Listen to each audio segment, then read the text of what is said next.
The main thing you have to have, I think, is the passion and the enjoyment of what you're doing. And I think if you keep pursuing it, no matter what roadblocks come in front of you, you'll handle it, because you have the desire to push forward, to maybe go around the roadblock or bore a hole through it or whatever you have to do. And that's really the main thing. If you like writing, or if you like, writing code or doing an e-commerce thing, you start from the beginning.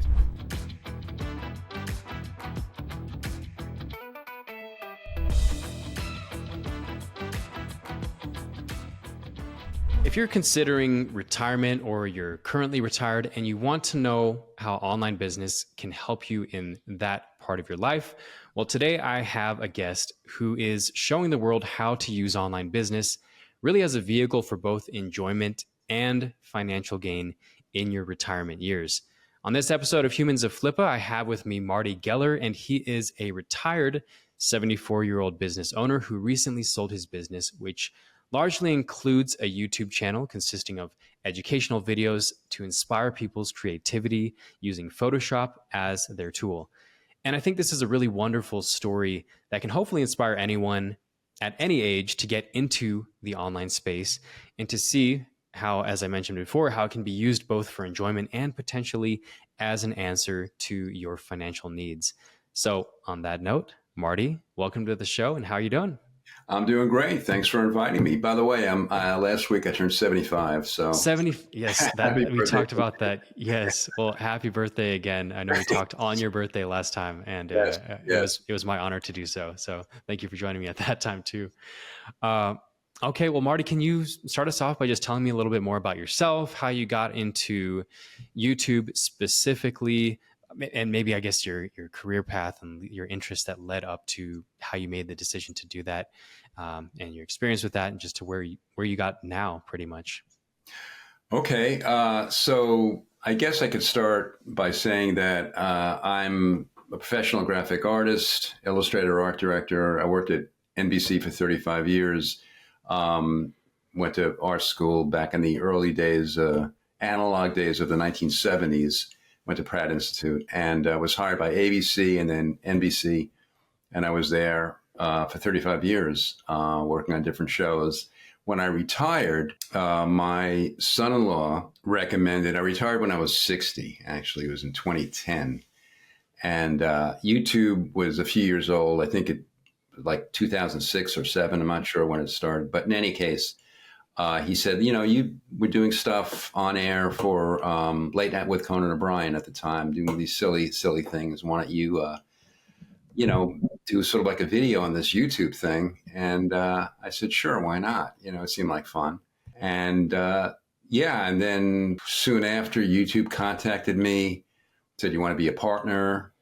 And I said, sure, not knowing what it was. And and I just continued to do that. I remember the first time I actually earned any revenue was literally 2 cents, 2 pennies.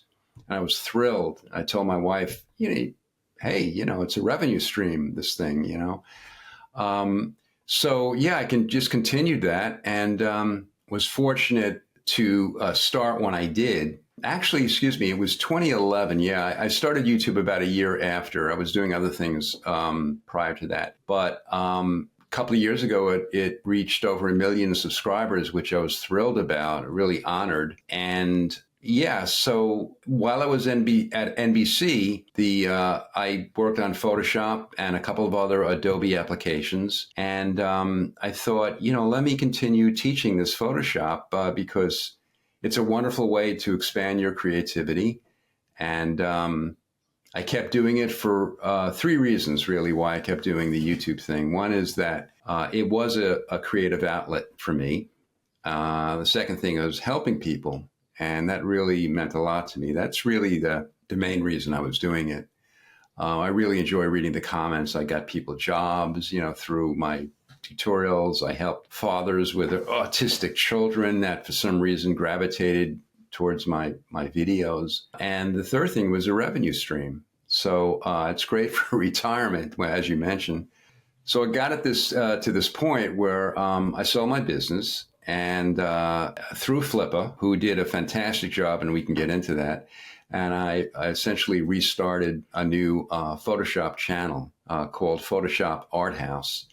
And it's, I just keep doing what I want to do at this point in my life, which is the reasons I had mentioned to you. Although the revenue part might not ever happen because you have to reach a certain threshold to become monetized. But nevertheless, I enjoy it. Yeah, I think that's an important point that you made. It sounds like the revenue part has certainly been helpful in the business, but it also sounds like you started this out more so as an avenue for your creative expression and just something kind of something to do. It was more of seen as a hobby starting out. Is that right? Absolutely. Yeah, it was totally a hobby. It was totally just something that I enjoy doing. I love the process of creating these tutorials, coming up with ideas that people might find interesting and could do relatively quickly and easily. I always do my tutorials keeping the novices and the beginners in mind because I know how it was when I first started to learn any new software, which is where do you go? And oftentimes instructors might go too fast or they might assume you know certain things. And I hated that. And I'm sure everybody hates that. You know, you want to be able to go step by step. This is what you do. This is how you do it. And through that process, people learn and eventually becomes like autopilot. And your brain and your hand kind of works together, and the creative process just kind of flows through you using the tool. And I just try to keep that in mind when I do that. So yeah, it was a hobby, and it's still a hobby. It sounds like it. I mean, it definitely shows that given that you're building the same type of business now that you have exited, and as you said, it might not be monetized, but you still want to do this. You don't necessarily have to. Did the experience of getting into this business, of growing this business, change once you started to drive revenue? I guess, was the experience now colored or affected in some way now that it was no longer seen as just a hobby? It was a source of revenue. It was seen as, eventually you realized you could exit this business. Was there a shift that took place from creative to maybe business owner or seller? You know, the very good questions. The short answer is no. I didn't shift. I just got pleasure out of the fact that more people were tuning in and enjoying them. My process remained the same. The quality of my videos vastly improved from the beginning. It's embarrassing to me to look at some of my older ones for a variety of reasons. And I've learned over time, many of which I learned through the comments of people, you know, like slow down or this or that, you know, kind of a thing, which were valid concerns. But to me, I just love the whole thing, and I love especially I love doing the intros and the outros of my videos. They're the most fun for me to do, and yeah, I nothing really changed as far as my direction of how I was putting together these videos. As far as exiting goes, I didn't. A few years ago, some people, actually two partners, two entrepreneurs, contacted me, probably around maybe 5-6 years ago, and they asked me if I wanted to sell my channel, and I said no, for a number of reasons. But I ended up reconsidering selling my business, and Flippa contacted me and out of the blue and said, you know, would you be interested in selling your business? And I said it was time. The reason it was time was it were a couple of reasons. Number one, whether it's due to the Google algorithms or some other factors, the percentage of new subscribers and the percentage of new viewers were slowing down quite a lot. And I made it, as I kind of put it, I kind of made it to the top of Mount YouTube. And to me, you know, getting 1 million subscribers is sort of like at that point. And then back down to its foothills in terms of new subscribers and viewers. And I felt it was kind of frustrating for me in that sense. And I just felt that, and also my age, you know, I just felt like, you know what? let me sell my business to some people that would take it and expand on its content, not change its content necessarily, but expand on it, which in fact the new team is doing. And I'm very excited for the future of the channel. I uploaded almost 1,000 videos over 13 and a half years, and they're expanding on that, introducing all different kinds of software and graphic software and applications, the use of AI in it, which is interesting. I have a lot of opinions about AI, and they're using it, which I think is good, because AI is something that I think is the genie's out of the box, and as long as you use it responsibly, I think it is what it is at this point, and they're using it in graphic applications. So, I lost my train of thought. No, it's great I have a lot of questions based on what you talked about. One of which is how you knew when was the right time to sell, because you did have that opportunity to sell when somebody made you an offer 2 years ago, but you knew that it wasn't the right time. So you consciously made that decision. No, now is not the right time for me to exit. Yeah. And then this time around, same scenario, different company or a different person reached out.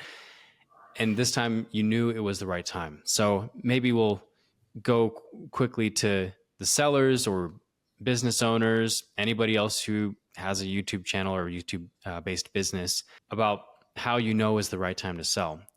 Yeah. If I were to say, so it sounds like there was you experienced that growth essentially slowed. You mentioned new subscribers being that metric.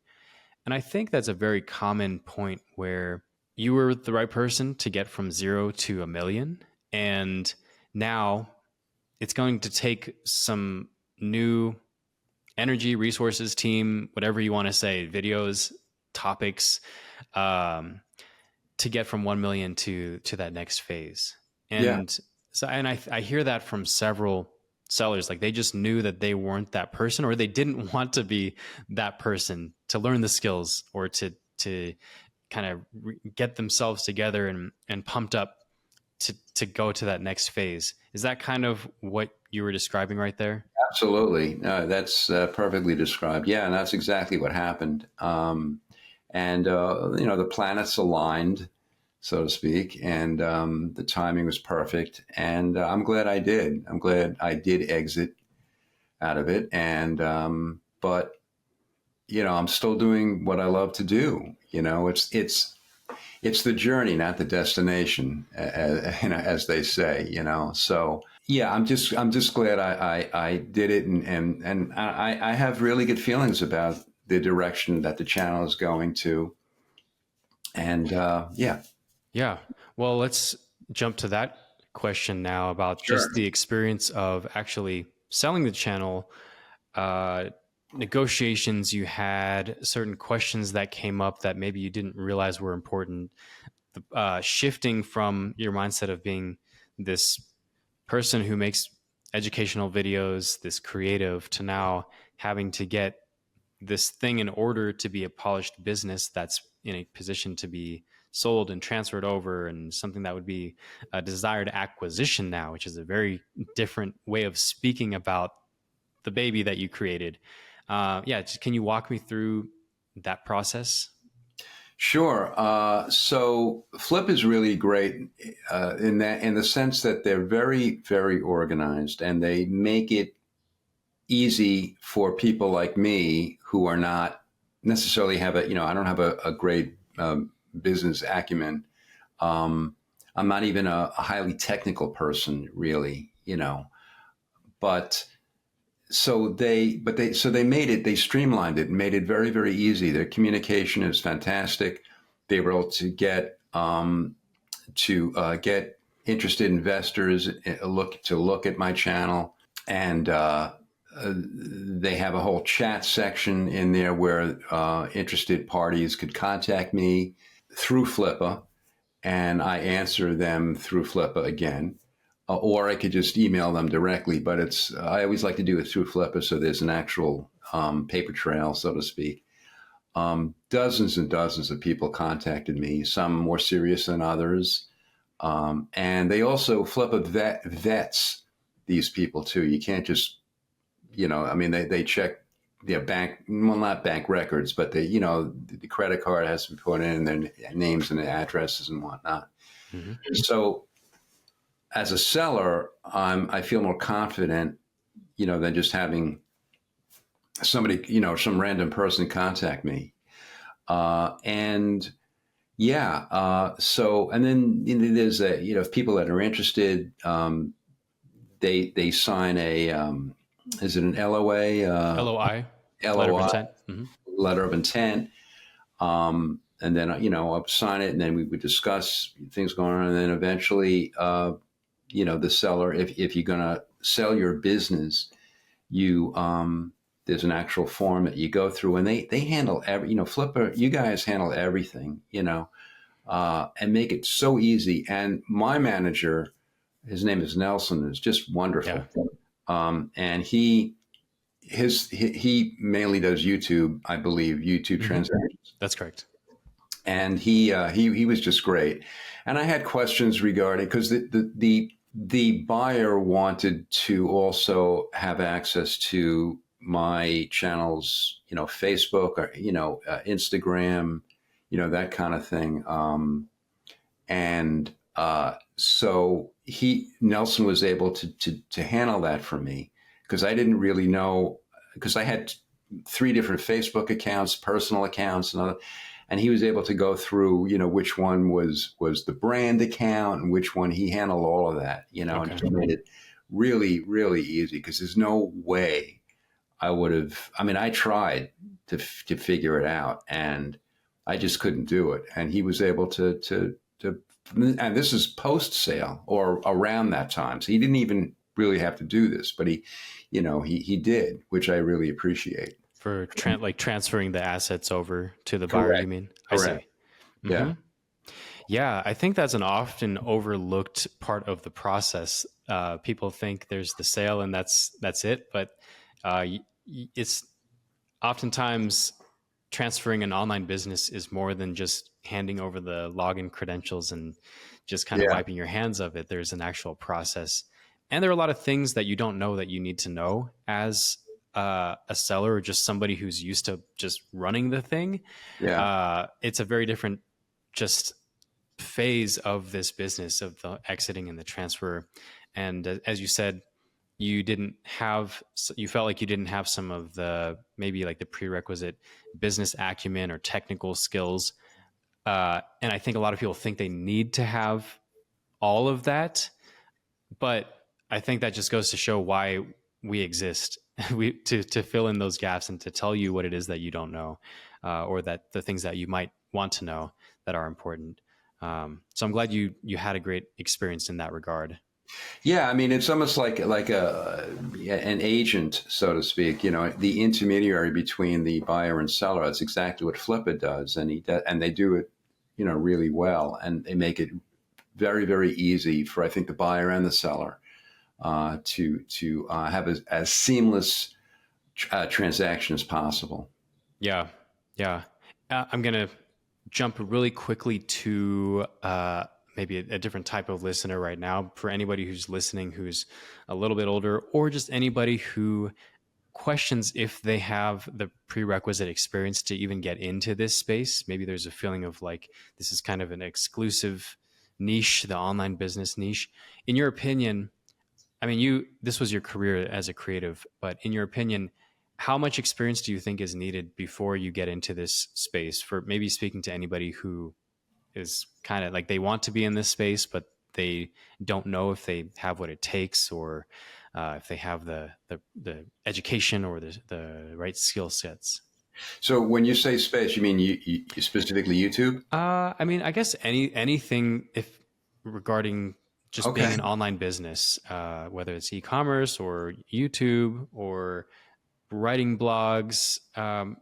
Maybe the question for you, if you wanted to speak from your own experience, is just how much of this did you know beforehand versus how much of it was learning as you went through this 13-year journey? The latter. Yeah. I just flew by the seat of my pants. I had no idea.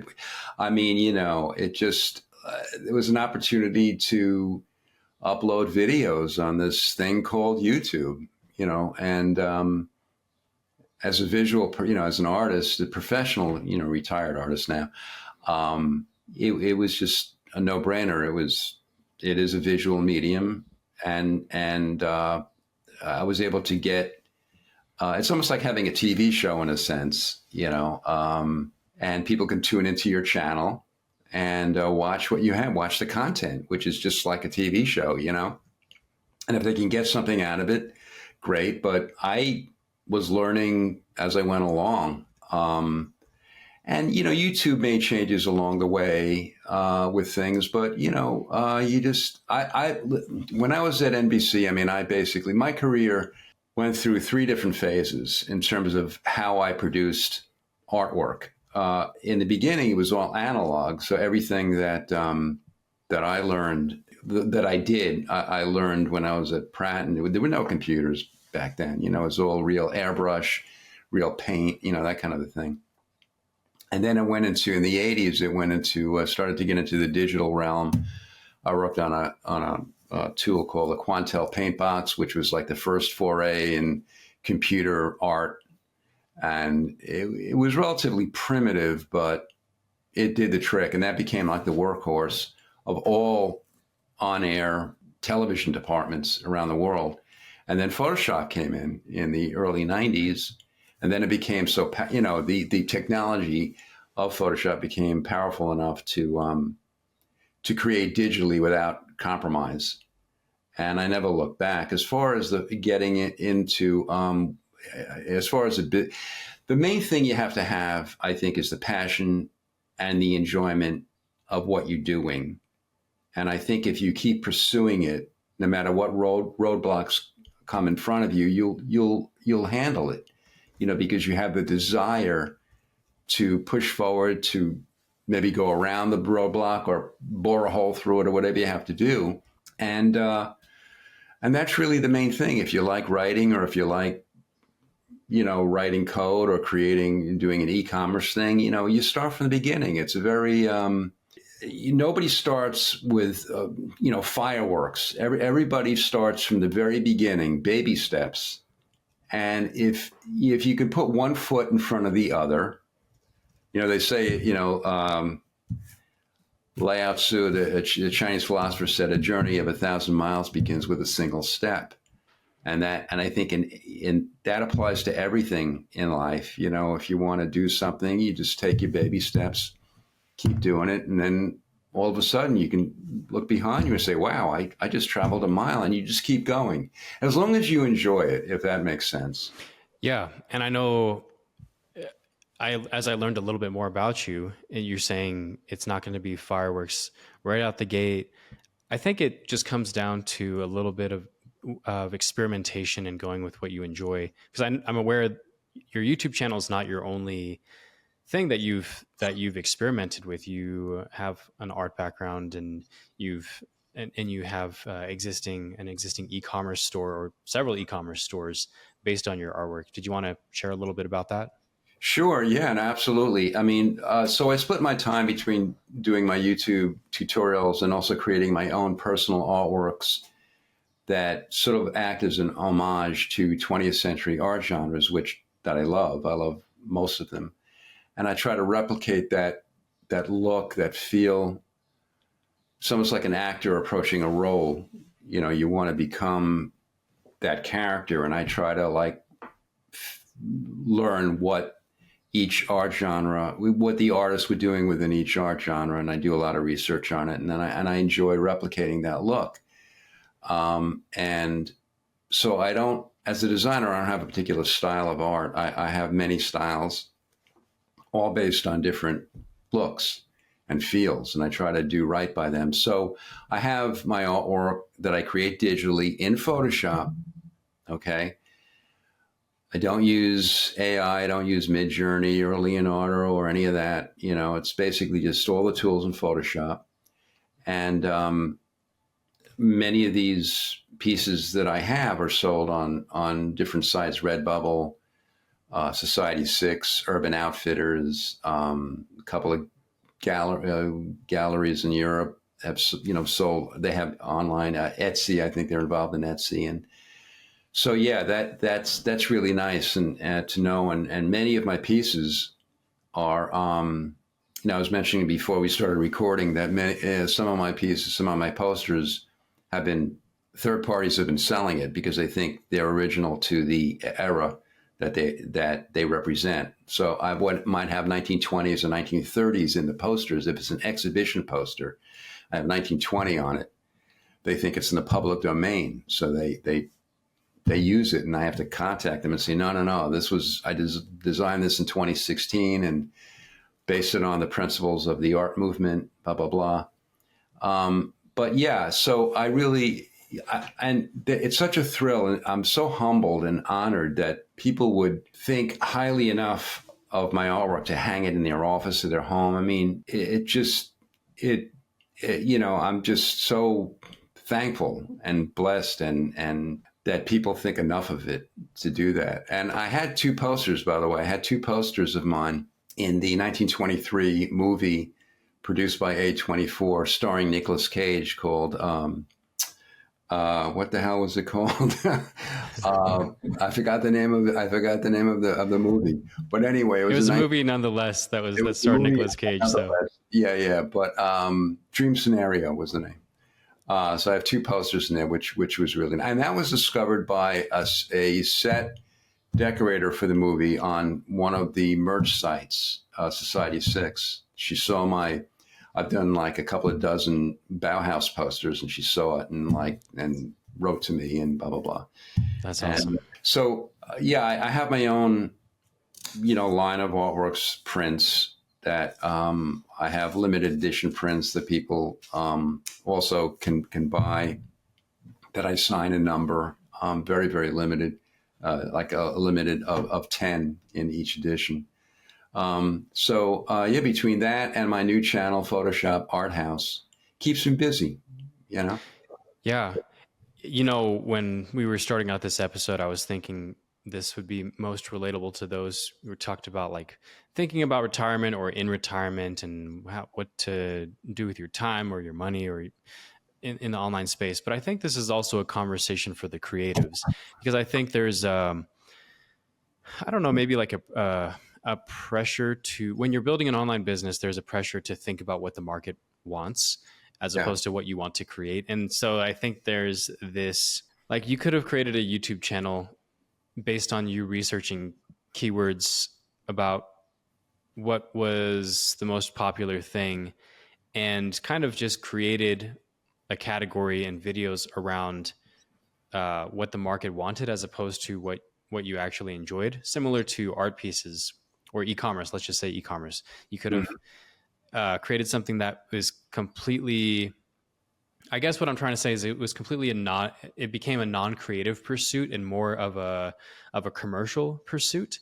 So I like to hear about these stories about people who are kind of melding both of those worlds, who are still maintaining the kind of the thing that brought them into this space to begin with, which is this desire to create and be creative and express themselves through this avenue, and using online business for that, and finding a way to make that a lucrative or a financially viable endeavor.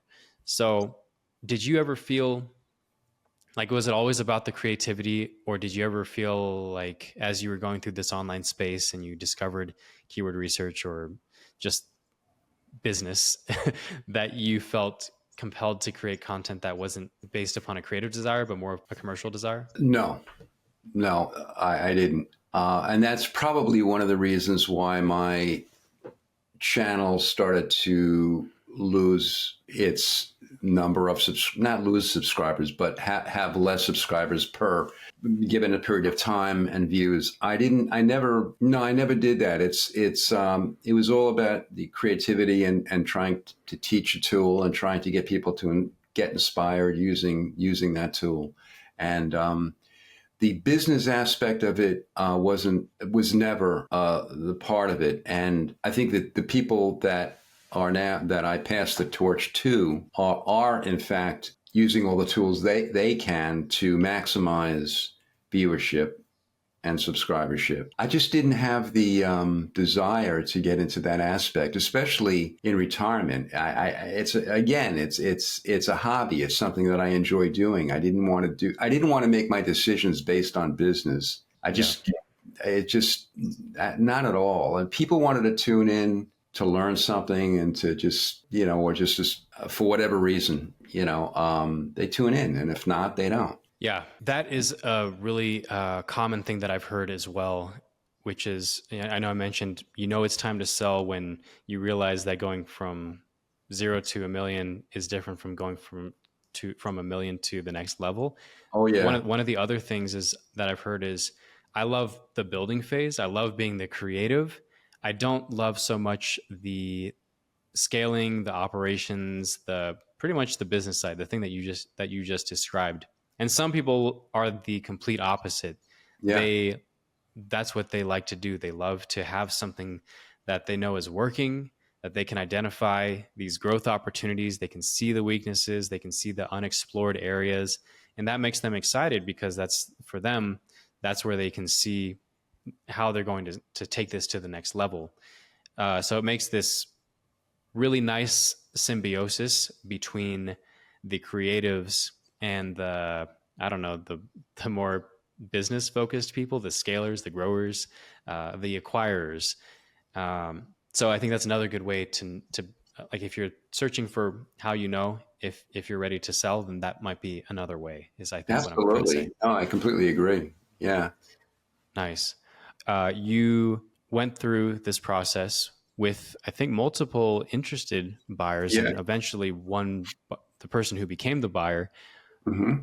How was that experience? How would you describe that experience with the buyer? Anything that you found was important to that buyer to know? And were there any obstacles? Like, your YouTube channel was very branded, associated with your face, your personal brand over the course of, you said, 1,000 videos over 13 years. Was that an issue? And just talk me through that experience with working with the buyer. Sure. Yeah. No.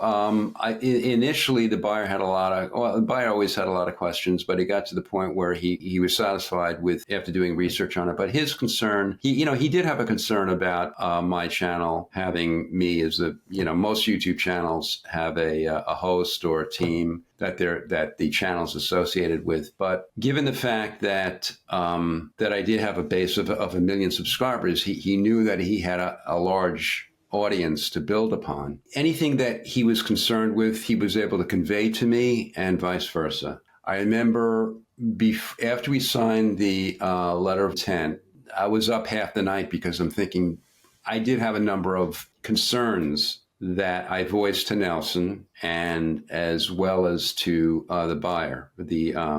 We had a meeting. Basically, Nelson set up a meeting where we FaceTime meeting, Google Meet, whatever. And I had sent both Nelson and the buyer the information, my concerns, and we went over one by one, and he was cool with certain things and not cool with others, and if that was good with me, we went ahead, and it turned out that for the most, yeah, I mean, everything was good. Everything, turned out well. The process was great. The process itself on Flippa was really good. Again, you have to be an open book. You can't because you have to voice your concerns. The buyer has to voice his or her concerns, and the seller the same. If he can come to, sometimes there's a compromise, but the point being that you're both happy with the arrangement that you have. So yeah, I mean, there were other interested parties that through Flippa that contacted me, and some of them, I remember there was one in particular that was just really hard nosed, and didn't really, want me to even start a second channel, which was a deal breaker, Yeah. Just totally, And the faceless thing, the non-faceless thing, the fact that your face was associated with the channel, that is, I think, a common question for those who have either blogs that are personally branded, or YouTube channels that are very personally branded. So it seemed like you were able to work through that, or find a solution for that, or the buyer had a solution for that. Is that right? Yeah, absolutely. And one of the things that the seller asked me, that the buyer asked me to do would be to transition the like if I could do like a half a dozen more videos as they transitioned into their content, which I said that would be fine. Ultimately, we ended up deciding not to do that for different reasons. But as a seller, the seller could also opt to create content for a period of time while the buyer does his or her thing to get up to speed. I did do a video for them for my viewers, that basically explained what was going on. And so they weren't all of a sudden, they saw me one day and didn't the next. I mean, I basically said that, this new team is going to, take it from here and going to expand on it. You're going to learn a lot of really cool stuff, and that I'll be around YouTube elsewhere. And, that helped also with that. So, but there's always, in a business, there are many ways that you could, expand on it as a buyer. And you can just basically, if you just kind of keep true to the original content of the business, whatever it is, you can just expand on it. And I think people will eventually gravitate toward, just accept it, if that makes sense. Yep. Okay. Well, yeah, I'm glad that worked out. It seemed, based on our conversation, it sounded like, and what you just mentioned before about kind of this new direction that the channel went, expanding to other, outside of Photoshop, other types of illustration, other types of software, into AI, and just becoming more of a center for creatives. It seemed like that vision was very important for the buyer to have. It seemed like they had they could see the potential of what the channel could become. Absolutely. And that went beyond it being just something that you did with just recording your own face, but that it could be expanded on to other areas.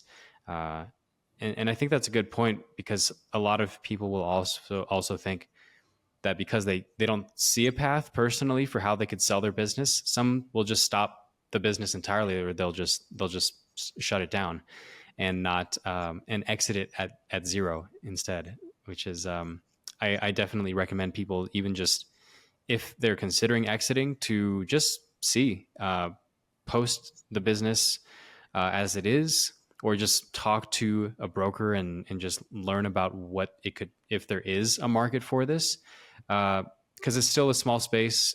I think people don't know what they don't know, but also who is out there that could be interested in exactly what you have. And I'm just really glad that worked out for you.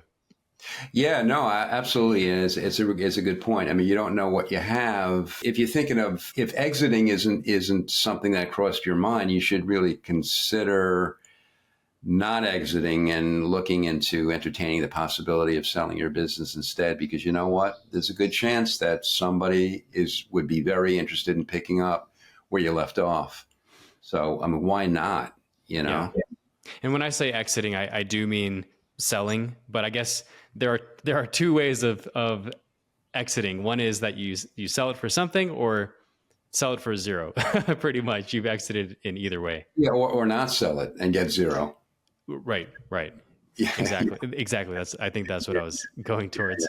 Yeah.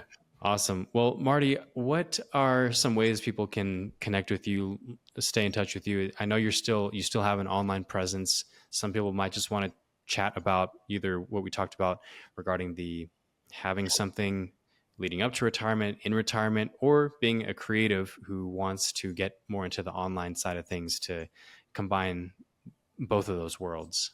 No, absolutely. You can go to Photoshop Art House, for one, not HAUS, but HOUSE Art House. As a YouTube channel? It is a YouTube channel. Yeah, thanks for clarifying. It's a YouTube channel, Photoshop Art House. I only have like a half a dozen or so videos on it right now, but I have a bunch in the can, as they say. And That's one way. Maybe in your video's description, you could put Sure. my email address on it, and a few others. I'm on LinkedIn and Instagram and a few others. So I'd be happy to answer any questions people might have of Flippa or the creative arts or anything, or just want to shoot the breeze. So Yeah. I'm available. Awesome. Well, Marty, I think on that note, and yes, I will leave all of those in the show notes, definitely. But on that note, I think we're about ready to wrap up here. So I'm going to end this here. Thank you so much for joining us. And yeah, if anybody has any questions, feel free to reach out to Marty. And to our audience out there, thank you for joining this episode of Humans of Flippa. And we'll see you on the next one.